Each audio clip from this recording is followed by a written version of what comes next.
नमस्कार स्वामी भक्तांनो.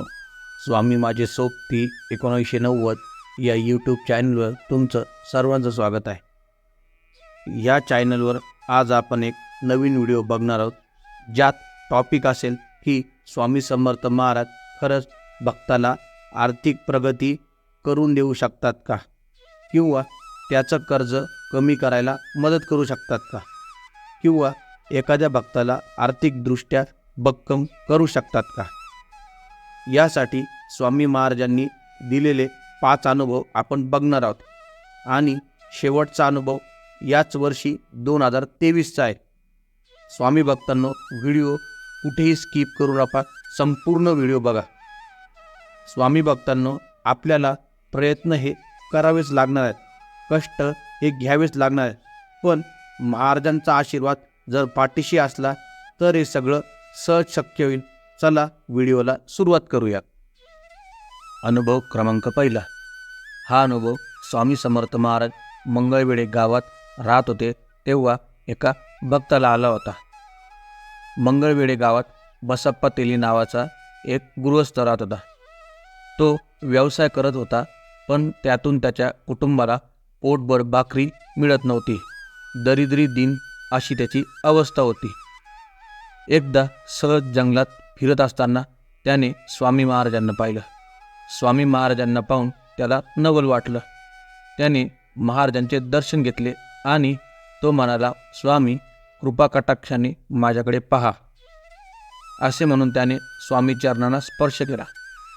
आश्चर्य असे झाले की त्याला ज्ञान प्राप्त झालं. त्याची निष्पाप भक्ती पाहून महाराजांनी त्याच्या डोक्यावर हात ठेवला. तेव्हापासून बसप्पाचे मन स्वामी चरणी लागले. दिवस रात्र तो महाराजांची सेवा करू लागला. जिथे महाराज जातील मागे मागे बसप्पा जात. हे पाहून गावातील लोक बसप्पाची टिंगल करत आणि म्हणत, बसप्पा एका वेड्याच्या नादी लागला, त्याने संसार सोडला. बसप्पा घरदार विसरला. बसप्पाच्या बायकोने हे गावात ऐकलं आणि तिने घरात आकांत केला आणि म्हणाली, आम्ही पहिलेच गरीब निर्धन आहोत, कसं बसं उपजीविका चालू होती, आता कसं करावं. बसप्पा जेव्हा जेव्हा घरी येत त्याची बायको त्याला पाडून बोलत असे, पण बसप्पाचे चित्त स्वामीचरणी इतके लीन झाले होते की त्याला कोणी काही बोललेलं काहीच वाटत नसे. एके दिवशी बसप्पा अरण्यात स्वामी सेवा करत होता. महाराज उठले आणि अरण्यात चालायला लागले. मागे मागे लगेच बसप्पा निघाले. पुढे गेल्यावर महाराजांनी खूप सर्प प्रकट केले. खूप प्रकाश आणि तेज बसप्पाला दिसायला लागलं. मागे पुढे सगळीकडे बसप्पाला सर्प दिसू लागले. बसप्पा घाबरले. मग महाराज म्हणाले, अरे चांगली वेळ आली आहे, अजिबात घाबरू नको. तुझे नशीब आज खूप चांगलं आहे, जितके पाहिजे तितके सर्प घे. बसप्पाने आपलं अंगवस्त्र एका सर्पावर टाकलं आणि ते बसप्पाने उचललं. लगेच ते बाकी साप सर्व तेज नष्ट झालं. तेथून महाराज आणि बसप्पा दोघे निघाले आणि गावात एका देवळात आले.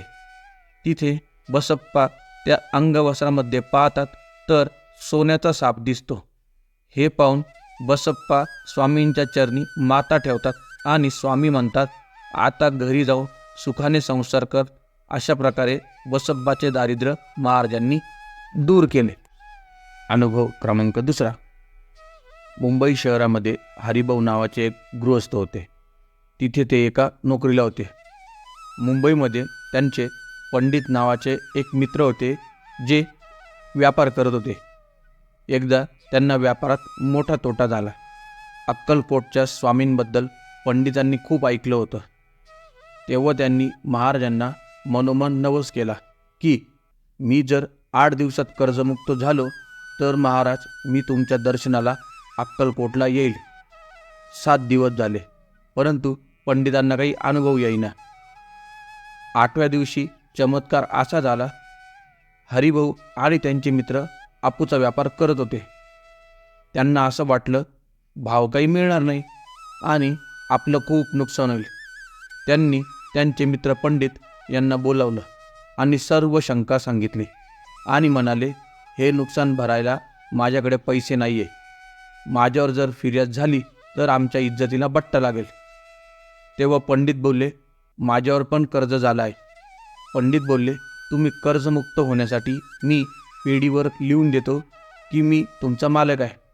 हे बोलणं सुरूच होतं तेव्हा मारवाडी घाईघाईमध्ये आला आणि तो पंडितांना सांगू लागला, आपूचा भाव वाढला आणि व्यापारात नफा झाला.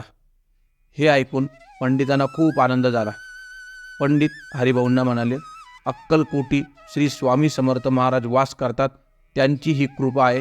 त्यांच्यामुळे आपण कर्जमुक्त झालो आणि ज्यांनी आपले मनोरथ इच्छा पूर्ण केल्या अशा महाराजांच्या दर्शनाला अक्कलकोटला जाऊ. आणि ठरल्याप्रमाणे तिघे पण अक्कलकोटला जाऊन स्वामी समर्थ महाराजांचे दर्शन घेता. अनुभव क्रमांक 3.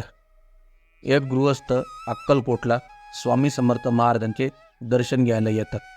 महाराजांची स्तुती करतात आणि महाराजांच्या पायांवर डोकं ठेवतात. महाराज त्या गृहस्थाला हसून सांगतात की फकीर लोकांना बोलव आणि त्यांना खाऊ घाल, म्हणजे तुझ्या मनातल्या सगळ्या इच्छा पूर्ण होतील. महाराजांनी सांगितल्याप्रमाणे तो गृहस्थ खूप छान छान नाना प्रकारचे तऱ्हेतऱ्हेचे पक्वान्य बनवतो आणि 5 फकीर जेवू घालतो. ते फकीरसुद्धा मन तृप्त होईपर्यंत जेवतात आणि हात धुतात. त्या पत्रावळीवर त्यांचं थोडं उष्ट शिल्लक राहतं. महाराज म्हणतात, जा ते उष्ट खा आणि तुझ्या सर्व इच्छा मनातील पूर्ण होतील. महाराज असे म्हणतात, त्याच्या मनात शंका यायला सुरुवात होते. त्याच्या मनातलं महाराजांना कळतं की हा शंका घेतोय. महाराज म्हणतात, ज्याच्या मनात शंका येते तो माझा भक्त नाही. त्याच क्षणी अजून एक भर्मिष्ठ दरिद्री गृहस्थ तिथे येतो आणि स्वामी महाराजांसमोर उभा राहतो. गरिबी दरिद्री असल्या कारणाने तो गृहस्थ वेड्यासारखा फिरत असतो. महाराज त्याला म्हणतात, ते पत्रावळीवर जे उष्ट आहे ना ते उष्ट खा. महाराज असे म्हणतात, तो मनात काही शंका न करता ते उष्ट खायला बसतो. त्याचं निशंक मन पाहून महाराज म्हणतात, तू आत्ता लगेच मुंबईला जा, तिथे तुला द्रव्यप्राप्ती होईल. तो स्वामी महाराजांच्या बोलण्यावर विश्वास ठेवतो आणि मुंबईला जातो. तिथे फिरत असताना एका घराजवळ येऊन उभा राहतो आणि तिथल्या एका घरातून एक वृद्ध बाई गाई बाहेर येते. तिला तो गृहस्थ दिसतो. ती वृद्ध बाई त्याला बोलवते आणि त्याला आसनावर बसवते आणि 10,000च्या नोटा देते. ते पाहून तो गृहस्थ खूप आनंदी होतो.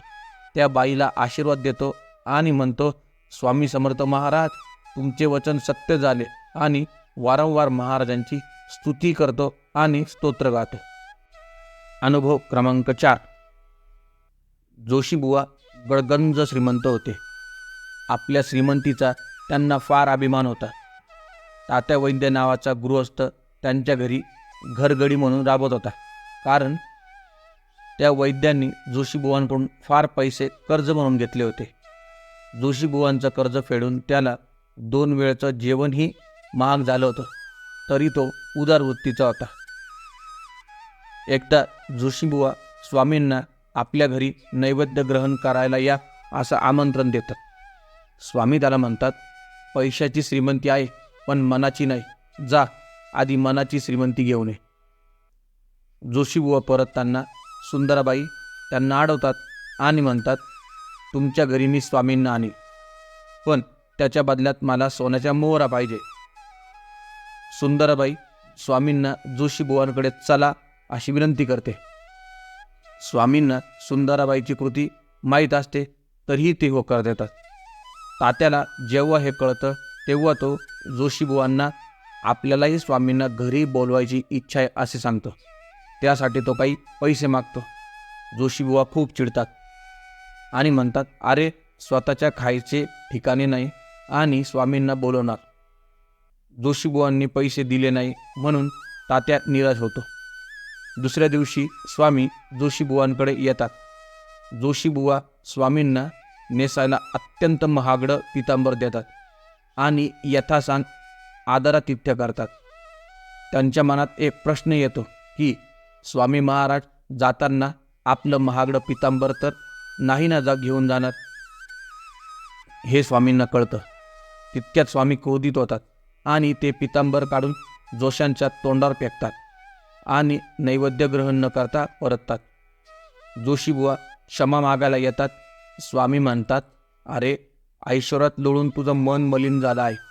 अरे तुला काय वाटलं, नैवेद्य ग्रहण करून आम्ही तो पितांबर घेऊन जाणार? चल निघ इथून. इकडे तात्या घरी येऊन पत्नीला सगळं प्रकरण सांगतो. तिकडे एक व्यक्ती येऊन जोशीबुवांना तात्यांनी घेतलेली रक्कम देऊन तात्याला कर्जमुक्त करतो. जोशीबुवांना तो सांगतो, मी तात्याचा हितचिंतक आहे. तात्या घरातल्या देवघरात असलेली एकमेव मूर्ती विकून मिळणाऱ्या रकमेने स्वामींचं आदरातिथ्य करण्याचं ठरवतो. तो ती मूर्ती उचलतो. त्याच्या बायकोच्या भावना उचंबळून येतात. ती म्हणते, देवघर रिकामं कसं तरीच दिसत आहे. तात्या म्हणतो, अरे स्वामी जिवंत देव असताना मूर्तीचा काय विचार करते? मी देवघरच बाजूला उचलून ठेवतो. जेव्हा ते देवघर बाजूला उचलून ठेवायला जातात तर खाली पाहतात तर काय, तिथे त्याला स्वर्ण मोहरांची पिशवी सापडते. तात्या म्हणतो, हा तर स्वामींचा चमत्कार आहे. स्वामींचं आदरातिथ्य करून शिल्लक उरलेली रक्कम आपण स्वामींनाच अर्पण करू. तितक्यात तात्याला एक हाक ऐकू येते, तात्या. तात्या बाहेर जाऊन पाहतात तर काय, खुद्द स्वामी बाळप्पा महाराजांबरोबर त्यांच्या घरी न बोलवता आले. तो पत्नीसह स्वामीचरणी मस्तक ठेवतो. स्वामी भक्तांनो, ज्या गृहस्थांनी हा आपल्याला अनुभव सांगितला आहे त्यांनी त्यांचे नाव चॅनलवर सांगायला लावले नाही. चला अनुभव क्रमांक 5 ऐकूया. मी एका गव्हर्मेंट बँकेत नोकरी करतो. माझ्या पगारामध्ये सर्व काही नीट चालू होते, परंतु मित्राच्या सांगण्यावरून मी एका बिझनेसमध्ये पार्टनर म्हणून त्याच्यासोबत पैसे गुंतवले. काही दिवस चांगलं चाललं, परंतु पार्टनरने अचानक मला हा बिझनेस झेपत नाही आहे, मी बाहेर पडतो असं मला कळवलं. सगळा लोड माझ्यावर आला. त्याने त्याचा माल काढून नेला. सर्व जाऊन मला त्याला काही पैसे द्यावे लागले. त्यासाठी मला बचत गट आणि फायनान्सचं लोन घ्यावं लागलं. पगार 1 रुपया पण शिल्लक राहत नव्हता. सतत निगेटिव्ह विचार, सतत चिडचिड होत होती. मी स्वामी समर्थ महाराजांची सेवा सुरू केली. जानेवारी 2023ला मी केंद्रात सेवा घेतली. केंद्रातून मला रोज श्रीसूक्त म्हणायला लावलं. मी रोज सकाळी श्रीसूक्त वाचायला सुरुवात केली. 2 महिन्यामध्ये आमच्या कॅश ऑफिसरची बदली झाली. त्यांच्या जागी दुसरा माणूस पण आला. पण मी महाराजांना विनंती केली की मला कॅशचा चार्ज पाहिजे आहे आणि मी माझ्या बँक मॅनेजरला विनंती केली की मला कॅशला काम करायचं आहे आणि मी व्यवस्थितपणे काम करेल. मला त्या कॅश ऑफिसरच्या जागी बसवलं. माझी पॉवर कॅशला 3ची होती आणि जर तुम्हाला कॅश ऑफिसर व्हायचं असेल तर पॉवर 5ची लागते. मग त्यासाठी माझी कॅशची पॉवर वाढली आणि त्यासाठी जो अलाउन्स मिळतो तो 21,000 रुपये मला एक्स्ट्रा मिळायला लागला आणि मला कॅशचा चार्ज भेटला. मला पगार सोडून एक्स्ट्रा 21,000 रुपये मिळायला लागले आणि माझ्याकडे पैसे शिल्लक राहायला लागले आणि आता मी पुन्हा स्टेबल झालो. स्वामी भक्तांनो, आज मी तुम्हाला 5 अनुभव सांगितले. सदरचे अनुभव तुम्हाला कसे वाटले हे तुम्ही कमेंट करून सांगा. स्वामी माझे सोबती 1990 हे यूट्यूब चॅनल लाईक करा, शेअर करा, सबस्क्राईब करा. धन्यवाद. श्री स्वामी समर्थ.